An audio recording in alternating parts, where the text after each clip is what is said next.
You have to understand. That's about that. That's about that. That's about that. That's about that. That's about that.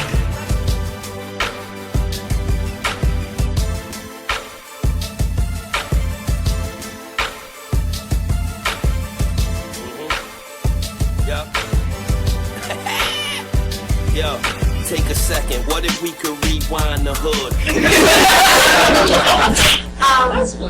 I'm Puerto Rican, Italian, Panamanian, and Spanish. I'm really mixed, and sometimes it's really hard for me to identify with just one group because I'm not really familiar with a lot of my other roots.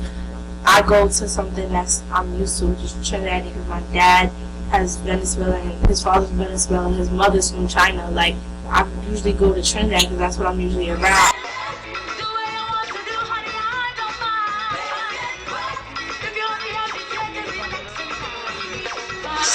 People call me a fake Trini because I live in America, I was born here, but my culture and like things I grew up around, my mother cooking, my dad doing this, playing cards, like it's so many different things. Or like and cards. Was that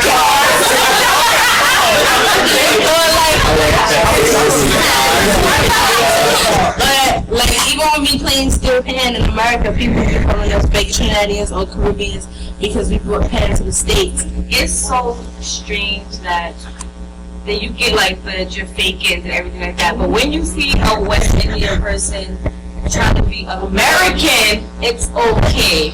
So I think that is so wrong because you have some Western people that is more American than us, you know. So and then it probably is the same thing. Like we can be more Jamaican than people who have actually lived in the country, and it's just like that. Sometimes we do it to ourselves, like how we group each other in separate things. Like when our parents come up here from Jamaica or Trinidad or whatever part of the Caribbean, when you come up here, you go to the first thing that you know. So we all like everyone knows that Flatbush is like Jamaica Central. But that's because when people come here, they go to what they know first. Yeah, so we kind of just end up there. And then it's like, oh, that's the Jamaican side of town. When really we just wanted to go somewhere where we would feel comfortable.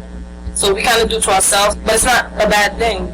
My grandmother, she is like Jamaican to her bones. Even though she's here in America, she's not leaving her Jamaican roots anywhere. And as far as me being her granddaughter, she just hates when I talk, I guess, American. And she's just like, I just don't understand what's going on with them. Like, things like that. Then she tries to instill in me and my cousins, like, you're American, but you're Jamaican too, so don't forget that. When I meet people, I identify as Jamaican, even though I wasn't born there. But when I'm at home, I identify as American because my mother is very caught up in being proper and able to speak so that you can further your life here in America, because if people can't understand you, they're going to think you're ignorant or you're dumb. I know a lot of people who, when they hear people with accents, it's like, oh, they don't know what they're talking about. They might sound good, but they don't know what they're talking about. So at home, I have to be American for the sake of my mother so she don't think she's wasting her money in school. But when I'm outside and I'm around my father, I identify as Jamaican because my father is straight from the grown. So that's what I identify with. Take a second. What if we could rewind the hood? I take my black pride with me everywhere, and I take my culture with me just to say.